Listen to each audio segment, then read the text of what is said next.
Good morning, everyone. Let's continue with our final circuits. You've heard me previously mentioning the term final circuit. Today, let me define for you the term final circuit. So, a final circuit is defined as a circuit connected directly to a current using equipment, or to a socket outlet, or to socket outlets, or other outlet points for the connection of such equipments. IEE Regulations 314 does 4 requires that where an installation comprises of more than one final circuit, each circuit shall be connected to a separate way in the distribution board or in the consumer unit. Regulation 314-4D-50 requires that the wiring of each final circuit shall facilitate disconnection of each final circuit for ease of testing.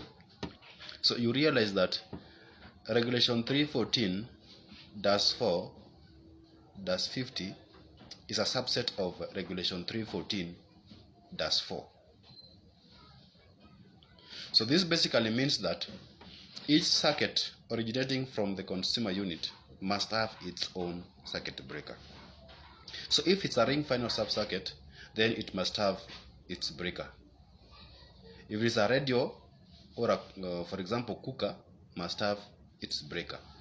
Heating circuit must have its breaker. Lighting circuit must have its circuit breaker. And the Regulation 314-4-50 stresses on the Regulation 314-4 that this is done in order to find a way in which you can actually disconnect or separate each circuit in case you want to do something on any of the circuits. There's no need to switch all the circuits in the house for you to replace a socket. So you just go and switch off the circuit on your subject or circuit you want to work on. If it's a lighting point, switch on the light, don't switch sockets. So if it's a heating circuit, just switch off the breaker feeding that heating circuit. That's what the two regulations means. Again, the neutral conductor shall be connected at the distribution board in the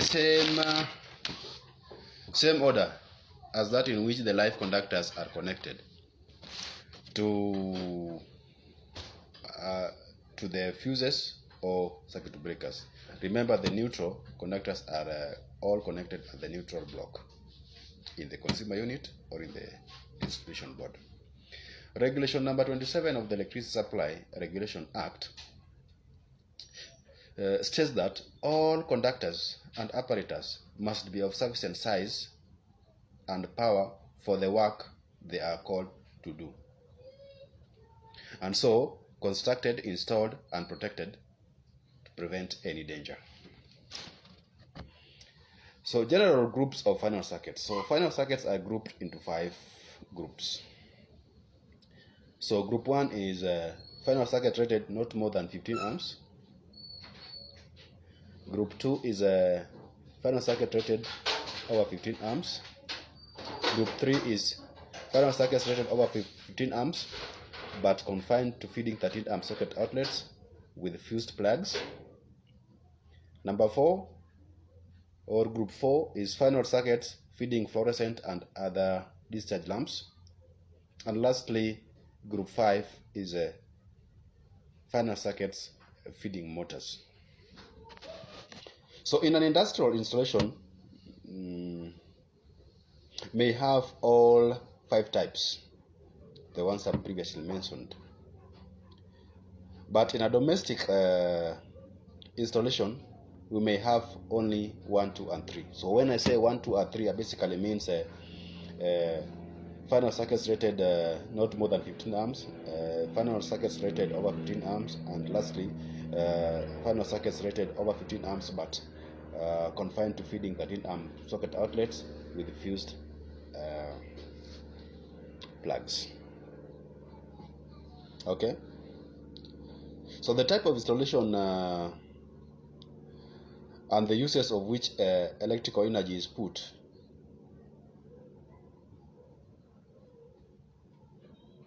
It is not actually necessary.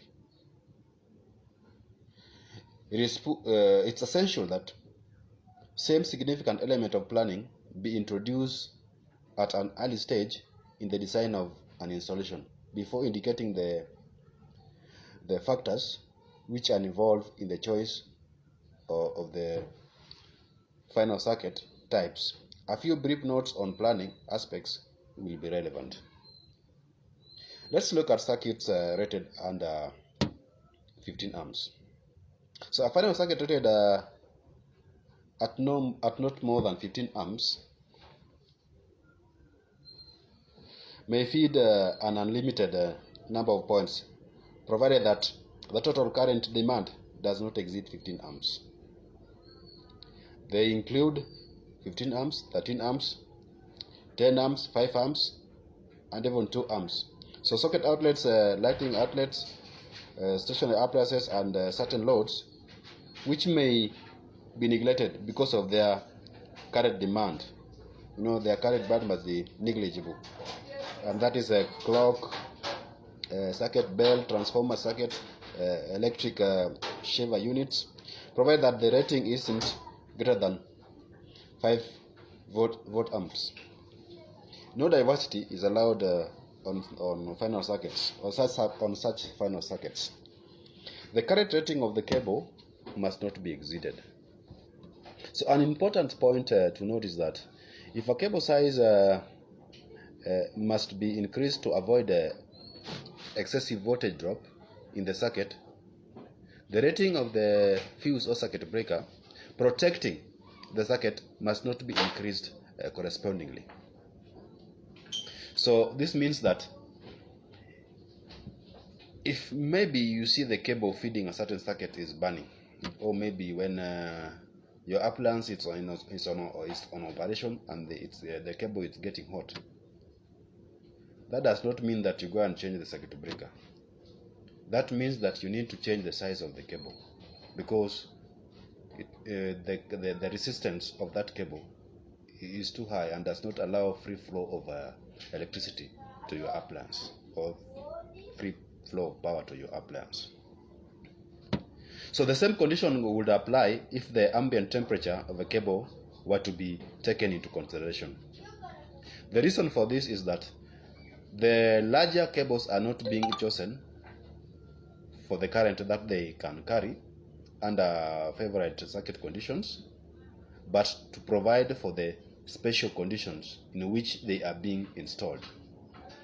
The lighting circuits of a domestic installation are rated at 5 amps. Nowadays, it's 6 amps. Industrial lighting circuits are usually rated at 15 amps or 10 amps because of their higher voltage of the lamps used. Okay, are we together? Circuits rated over 15 amps.